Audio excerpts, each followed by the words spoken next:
नमस्कार, आपण पाहत आहात पुणे लाईव्ह न्यूज. पाहुयात दिवसभरातील ठळक घडामोडी. चाकण परिसरात बनावट नोटांच्या माध्यमातून कार खरेदी करून फसवणूक केल्याचा धक्कादायक प्रकार उघडकीस आला आहे. या प्रकरणी दोघांना चाकण उत्तर पोलिसांनी अटक केली आहे. पोलिसांनी तब्बल 42 लाख रुपयांची बनावट रोकड जप्त केली आहे. भारतीय चलनातील नोटांसारखे दिसणारे बनावट नोटांचे बंडल देऊन 3.5 लाख रुपयांची मारुती सुझुकी अल्टो गाडी घेऊन फसवणूक करण्यात आली. यातील आरोपीच्या ताब्यातून तब्बल 42.5 लाख रुपयांचे भारतीय चलनातील नोटांच्या प्रमाणे दुसऱ्या बनावट नोटा पोलिसांनी जप्त केल्या आहेत. गणेश ज्ञानदेव ठाकरे पैवर्ष 21 आणि समीर दिनकर मल्ले पैवर्ष 26, दोघेही सध्या राहणार शेलगाव, तालुका खेड, मूळ राहणार अकोला यांना या प्रकरणी अटक करण्यात आली आहे. याबाबत हुजेफ फिरोज बागवान पैवर्ष 26 राहणार बारामती यांनी चाकण पोलिसांत तक्रार दिली आहे. फिर्यादी हुजेफ यांचे मित्र अरबाज अय्यूब शेख यांची मारुती सुझुकी अल्टो क्रमांक MH42 AX 5880 ही गाडी विकण्यासाठी पुण्यात आले होते. आरोपी गणेश ज्ञानदेव ठाकरे यांनी मोबाईलवरून संपर्क साधून गाडी खरेदी करण्याची इच्छा व्यक्त केली. रविवारी दिनांक 5 एप्रिल 2026 रोजी चाकण येथील माणिक चौक परिसरात व्यवहार ठरला. आरोपीने गाडीची किंमत 3.5 लाख रुपये निश्चित केली. त्यापैकी 3 लाख रुपये रोख स्वरूपात प्लॅस्टिक रॅपरमध्ये गुंडाळलेले 500 रुपयांच्या नोटांचे 6 बंडल फिर्यादीला दिले आणि उर्वरित 50,000 रुपये मोटारीवरील मालकाच्या नावे ट्रान्सफर झाल्यानंतर देण्याचे कबूल केले. पैसे दिल्यावर आरोपी गाडी घेऊन भरधाव वेगात निघून गेला. त्यानंतर फिर्यादीने बंडल उघडून पाहिले असता त्यामध्ये फक्त वरची आणि खालची नोट खरी असून मधल्या सर्व नोटा भारतीय चलनातील नोटांसारख्या खेळण्यातील असल्याचे निदर्शनास आलं. आपली फसवणूक झाल्याचे लक्षात येताच हुजेफ बागवान यांनी चाकण उत्तर पोलीस स्टेशन गाठले. तेव्हा घटनेचे गांभीर्य ओळखून वरिष्ठ पोलीस निरीक्षक जितेंद्र कदम आणि पोलीस निरीक्षक विनोद पाटील यांच्या मार्गदर्शनाखाली तपास पथकाने तातडीने सूत्रे हलवली. PSI सचिन मोरखंडे, पोलीस हवालदार भैरोबा यादव, प्रीतम ढमढेरे, कोळेकर आणि पोलीस अंमलदार महेश कोळी, शिवाजी लोखंडे आणि जगझाप यांच्या पथकाने तांत्रिक विश्लेषण आणि गुप्त बातमीदारामार्फत तपास करून काही तासातच आरोपींचा शोध घेतला. गणेश ज्ञानदेव ठाकरे व समीर दिनकर महल्ले यांच्या ताब्यातून गुन्ह्यात फसवणूक करून खरेदी केलेली अल्टो कार, 42.5 लाख रुपयांचे भारतीय चलनासारखे दिसणारे 500 रुपये दराच्या नोटा, गुन्ह्यात वापरलेली मोटरसायकल, नोटांचे बंडल पॅक करण्याचे साहित्य असे आरोपीच्या ताब्यातून जप्त करण्यात आलेलं आहे. दरम्यान अशा प्रकारे रोख रकमेचे व्यवहार करताना नोटांची खात्री करूनच व्यवहार करावा असे आवाहन चाकण पोलिसांकडून करण्यात आले आहे. या प्रकरणी पुढील तपास चाकण पोलीस करत आहेत. खेड तालुक्यातील जवळके बुद्रुक येथील आदिवासी रहिवासी राहुल खंडागळे शेती करण्यासाठी गावडेवाडी या ठिकाणी वास्तव्यास होते. त्यांच्या घराला अचानकपणे आग लागली आणि त्या आगीत त्यांचे पूर्ण घर जळून खाक झाले. घरालगत 15 शेळ्या होत्या, त्या सुद्धा आगीमध्ये होरपळून ठार झाल्या. शेळीपालन करणाऱ्या या कुटुंबाचे खूप मोठे नुकसान झालेले आहे. या दुर्घटनेची पाहणी करण्याकरता स्थानिक जिल्हा परिषद सदस्या दीप्ती प्रसाद भोगाडे या घटनास्थळी उपस्थित होत्या. झालेल्या दुर्घटनेची त्यांनी पाहणी केली. त्यावेळी गावडेवाडी आणि जवळके बुद्रुक गावचे सरपंच व ग्रामस्थ त्या ठिकाणी उपस्थित होते. जिल्हा परिषद सदस्य दीप्ती प्रसाद भोगाडे आणि ग्रामस्थांनी वैयक्तिक स्वरूपाची मदत या कुटुंबाला केली. त्यांचे सांत्वन करून त्यांना आधार दिला. तहसील बेडसे यांच्यासोबत संपर्क साधून शासनाकडून या कुटुंबाला मदत मिळण्यासाठी पाठपुरावा सुरू केला आहे. लवकरात लवकर शासनाकडून भरीव मदत या कुटुंबाला मिळेल असे यावेळी जिल्हा परिषद सदस्या दीप्ती भोगाडे यांनी सांगितले.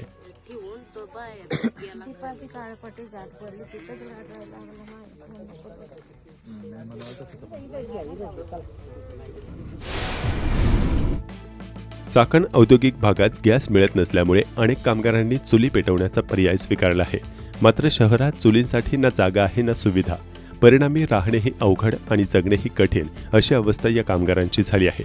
या गंभीर परिस्थितीमुळे हजारो कामगारांनी चाकण सोडून आपल्या गावाकडे परतण्यास सुरुवात केली आहे. यामुळे MIDC परिसरात एक वेगळंच चित्र पाहायला मिळत आहे. चाकण औद्योगिक भागात अनेक भाड्याच्या खोल्या ओस पडू लागल्या आहेत. यामुळे घरमालकांना मोठा आर्थिक फटका बसत आहे. एकीकडे भाडे बंद झाले तर दुसरीकडे खर्च कायम असल्यानं घरमालक मात्र अडचणीत सापडले आहेत. अनेकांनी कर्ज काढून खोल्या बांधल्या आहेत. आता त्या रिकाम्या असल्याने आर्थिक गणित पूर्णपणे कोलमडले आहे. एकूणच या स्थितीने चाकण MIDC मधील उद्योजकांची देखील कोंडी झाली आहे.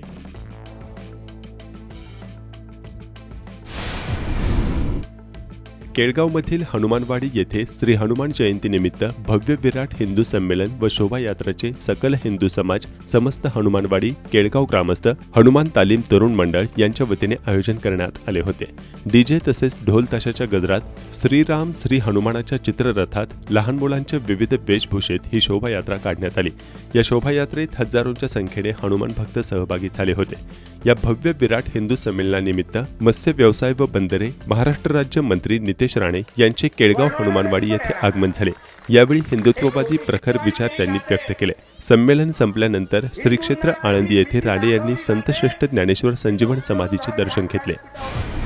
चाकण नगर परिषदेच्या कर वसुलीस उत्स्फूर्त प्रतिसाद. अभय योजनेचा 1100 मिळकत धारकांनी घेतला लाभ.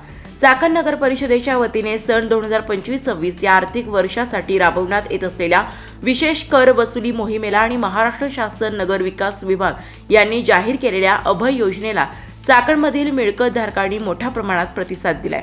नगर परिषदेने केलेल्या आवाहनाला प्रतिसाद देत नागरिकांनी आपला थकीत व चालू कर व शास्ती भरण्यास प्राधान्य दिले असून 31 मार्च 2026 पर्यंत शहरात सुमारे 9 कोटी 83 लाख रुपयांची विक्रमी मालमत्ता कर वसुली झाली आहे. चाकण नगर परिषदेने चालू आर्थिक वर्षासाठी एकूण 15 कोटी 20 लाख रुपयांची एकूण मागणी निश्चित केली होती. यामध्ये पूर्वीची थकीत मागणी व शास्ती 10 कोटी 66 लाख रुपये आणि मागील आर्थिक वर्षाची चालू मागणी 4 कोटी 54 लाख रुपये इतकी होती. प्रशासनाने केलेल्या विशेष वसुली अभियान योग्य व नियोजनबद्ध पाठपुराव्यामुळे वसुलीचे आकडे समाधानकारक पाहायला मिळत आहेत. चाकण पालिकेची एकूण वसुली 9 कोटी 83 लाख रुपये 64.66% झाली आहे. त्यात चालू मागणी वसुली 83.13% व थकीत मागणी वसुली 57% झाली आहे. चाकण नगर परिषदेच्या या यशस्वी वसुली मोहिमेमुळे शहराच्या विकास कामांना गती मिळणार आहे. ज्या नागरिकांनी अद्याप आपला मालमत्ता कर भरलेला नाही त्यांनी त्वरित कर भरून शहराच्या विकास प्रक्रियेत सहभाग नोंदवावा असे आवाहन चाकण नगर परिषद प्रशासनाकडून करण्यात आले. सदरील मोहिमेसाठी मुख्याधिकारी डॉक्टर अंकुश जाधव, नगराध्यक्ष मनीषाताई सुरेशभाऊ गोरे, कर अधिकारी सुनील गोरडे, सहाय्यक कर निरीक्षक नेहा कुलकर्णी व चाकण नगर परिषद सर्व विभागातील अधिकारी व कर्मचारी यांनी प्रयत्न केले. अभय योजनेचा लाभ. थकीत कर भरणाऱ्यांसाठी जाहीर करण्यात आलेल्या अभय योजनेचा चाकणमधील 1112 मिळकत धारकांनी लाभ घेतलाय. या योजनेअंतर्गत एकूण 4 कोटी 83 लाख रुपयांच्या शास्तीपैकी दंड अंदाजे 1 कोटी 50 लाख रुपयांची शास्ती माफ करण्यात आली आहे. यामुळे अनेक कुटुंबांना मोठा आर्थिक दिलासा मिळाला असून थकीत कराचा बोजा कमी करण्यास मदत झाली आहे. श्री ज्ञानेश्वर महाराज संस्थान कमिटी आळंदी यांच्या वतीने निवेदन करण्यात आले आहे की दिनांक 22 मार्च 2026 रोजी पुणे येथे जो महाराष्ट्र नास्तिक मेळावा 2026 संपन्न झाला त्यामध्ये श्रीमती डॉक्टर मुग्धा कर्णिक यांनी त्यांच्या भाषणामध्ये धर्म, पंथ, संस्कृती यासंबंधी काही आक्षेपार्ह वक्तव्य केली आहे. समतेचा पाया रचणारे श्री संत ज्ञानेश्वर महाराज, श्री संत तुकाराम महाराज यांचा विडंबनात्मक उल्लेख करून महाराष्ट्राचा लोकदेव श्री विठ्ठल व त्याची उपासना, वारी या कालबाह्य गोष्टी आहेत असेही बेछूट निषेधात्मक विधान केले. हे बोलण्याचे अभिव्यक्ती स्वातंत्र्य त्यांना प्राप्त झाले हेही वारकरी परंपरेची देणगी आहे हे त्या बहुधा विसरल्या असतील. जगात सर्वात प्रथम स्त्रियांना गुरुपद, संतपद श्री संत ज्ञानदेवांनी 13व्या शतकात प्रदान केले. वारकरी परंपरेने सामाजिक समानतेला समता प्रारंभ करून गेली 750 वर्षे ही परंपरा जपली. यारे यारे लहान थोर, याती भलते नारी नर. संत तुकाराम महाराज सर्व समाजाला संत परंपरेने एकत्र एक संघ ठेवले. काही अभ्यास नसताना बेछूट बेताल वक्तव्य करून काही व्यक्ती सवंग लोकप्रियता किंवा समाजात आपली ओळख निर्माण करण्याचा केविलवाणा प्रयत्न करत असतात.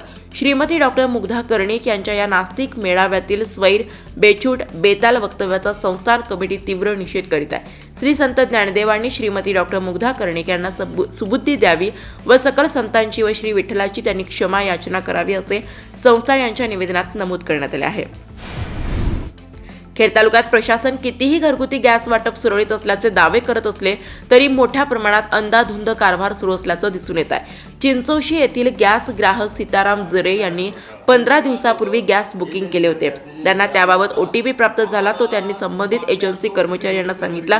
त्यावर घरपोच सिलेंडर देतो असे सांगण्यात आले. मात्र 15 दिवस उलटून देखील गॅस न मिळाल्याने थेट एजन्सी कार्यालय गाठल्यावर सदर कर्मचारी पळून गेल्याची व गॅस देण्यास टाळाटाळ केल्याच्या तक्रारी समोर येत आहेत. संबंधित अजिंक्य HP gas agency Alandi Saroli यांनी आपला बुक केलेला गॅस काळा बाजार विकल्याच्या तक्रारी संबंधितांनी केल्यात. त्यामुळे ग्रामीण भागातील गॅस अशा प्रकारे काळाबाजार होत असल्याचं स्पष्ट होत आहे. प्रशासन यावर अर्थपूर्ण डोळेझाक करत असून सामान्य नागरिकांना गॅस मिळणे दुरापस्त झाल्याच्या अनेक तक्रारी दररोज समोर येत आहेत. आमचे ओटीपी घेऊन दुसऱ्याला विकले गेले.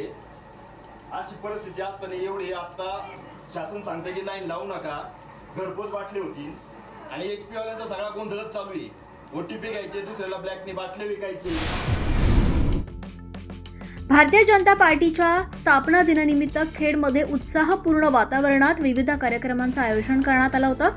6 एप्रिल 1980 रोजी स्थापन झालेल्या भाजपाला यंदा 46 वर्ष पूर्ण झाल्याच्या पार्श्वभूमीवर चाकण शहरात विशेष कार्यक्रम पार पडला. यावेळी भाजपचे पदाधिकारी आणि कार्यकर्ते मोठ्या संख्येनं उपस्थित असल्याची माहिती चाकण मंडल अध्यक्ष भगवान मेदनकर यांनी दिली आहे. मोई तालुका खेड विविध कार्यकारी सेवा सोसायटीचे अध्यक्ष सादिक हिरामण गवारी यांच्या माध्यमातून मोई जिल्हा परिषद प्राथमिक शाळा व इंदिराजी माध्यमिक विद्यालय येथील विद्यार्थ्यांना शालेय साहित्य व खाऊचं वाटप करण्यात आलं. या प्रसंगी सोसायटीचे संचालक, शिक्षक, विद्यार्थी उपस्थित होते. आम आदमी पार्टीचे माजी युवक प्रदेशाध्यक्ष मयूर मगन दौंडकर यांनी आपल्या पदाचा राजीनामा देत भारतीय जनता पार्टीमध्ये अधिकृत जाहीर प्रवेश केला आहे. मुंबई येथील भारतीय जनता पार्टीच्या प्रदेश कार्यालयात झालेल्या कार्यक्रमात महाराष्ट्र प्रदेशाध्यक्ष रवींद्र चव्हाण यांच्या प्रमुख उपस्थितीत पक्षप्रवेश पार पडला. खेड तालुक्यातील संतोषनगर ग्रामपंचायत हद्दीतील वॉर्ड क्रमांक 3 येथील मंजूर रस्त्याचे सरकारी कामाला अडथळा करत काम बंद पाडल्यानं चाकण पोलीस स्टेशन येथे ग्रामपंचायत मार्फत पोलीस संरक्षण मागणी करण्यात आली. स्थानिक नागरिकांनी तातडीने रस्ता काम पूर्ण व्हावं यासाठी मागणी केली असून नागरिकांची सुविधा विकास लक्षात घेऊन पोलिसांनी तातडीने सहकार्य करावं अशी विनंती सरपंच शरद कड यांनी चाकण पोलीस स्टेशन यांच्याकडे केली आहे. राजगुरुनगर ग्रामपंचायतीचे संस्थापक व प्रथम सरपंच, पुणे जिल्ह्यातील अग्रगण्य राजगुरुनगर सहकारी बँकेचे संस्थापक, प्रथम अध्यक्ष, खेड तालुका एज्युकेशन सोसायटीचे प्रथम सचिव, खेड तालुक्याच्या इतिहासातील एक आदर्श व्यक्तिमत्व स्वर्गीय परशुराम तथा दादासाहेब भगीरथ आपटे यांच्या जयंतीनिमित्त त्यांच्या पवित्र स्मृतीस खेड तालुक्यात अभिवादन करण्यात आलं. चाकण दावडमाळा येथे सुरू झालेल्या अखंड हरिनाम सप्ताहात संत साहित्य अभ्यासक हबप प्राजक्ताताई झेंडे यांची कीर्तन सेवा झाली. यावेळी परिसरातील नागरिक मोठ्या संख्येने उपस्थित होते. रामकृष्ण हरी. मी कुमारी प्राजक्ता दिदी अनिल बापू झेंडे, संत साहित्य अभ्यासक, करंदी, तालुका शिरूर, जिल्हा पुणे. आज आनंदाची बातमी अशी की आज 5 एप्रिल 2026 रोजी आज खऱ्या अर्थानं आमचं भाग्य, जन्मोजन्मी आम्ही बहुपुण्य केले तेव्हा या विठ्ठली कृपा केली. आज खऱ्या अर्थानं संत शिरोमणी सावता महाराज दावडमाळा चाकण आज या ठिकाणी माझ्या 4थ्या दिवसाची कीर्तनरूपी सेवा संपन्न होत असताना खऱ्या अर्थानं ज्यांनी या सेवेसाठी बहुमूल्य अशी साथ दिली, या चाकण गावचा आदर्श युवा नेतृत्व समवेत आम्हा तरुण पिढीसाठी ज्यांचा पुढे जाण्यासाठी कायम योगदान असणारे आमचे आदरणीय हरिभक्तीपरायण कुमार शेठ मामा गोरे असतील. खऱ्या अर्थानं मामा आपलं या ठिकाणी ऋण व्यक्त करते की आपण या ठिकाणी खूप सुंदर अशा नियोजनामध्ये हा सप्ताह या ठिकाणी संपन्न करताय आणि खऱ्या अर्थानं 29 वर्षांचा हा सप्ताह या ठिकाणी चालू असणारा गजर कीर्तनाचा सोहळा, आनंदाचा असा असणारा भव्यदिव्य सोहळा या ठिकाणी संपन्न होतोय. आपण सर्वांनीच निश्चित या सप्ताहासाठी सहकार्य करावे आणि असेच आपले आशीर्वाद कायमस्वरूपी या सप्ताहासाठी राहावे अशी माऊलींचरणी प्रार्थना करते आणि पुन्हा एकदा आपल्या सर्वांचं मनापासून ऋण व्यक्त करते. आणि समवेतच आमचे असणारे मामा जे आहेत आदरणीय हरिभक्तीपरायण कुमार शेठ मामा गोरे पाटील मामा, पुन्हा एकदा आपलं या ठिकाणी मनापासून ऋण व्यक्त करते. असेच आशीर्वाद आम्हा तरुण बांधवावर, आम्हा लहान मुलांवर असेच आशीर्वाद कायम असू द्या. पुन्हा एकदा आपल्या सर्वांचं मनापासून ऋण व्यक्त करते आणि या ठिकाणी शब्दांना पूर्णविराम. रामकृष्ण हरी. वासुली तालुका खेड येथील ज्येष्ठ सामाजिक कार्यकर्त्या कृष्णाबाई ज्ञानेश्वर पाचपुते वय वर्ष 80 यांचं वृद्धापकाळानं दुःखद निधन झालं. त्यांच्या मागे 2 मुले, सुना, नातवंड असा त्यांचा परिवार आहे. धन्यवाद. आपण पाहत होतात पुणे लाईव्ह न्यूज. भेटूयात उद्याच्या बातमीपत्रात.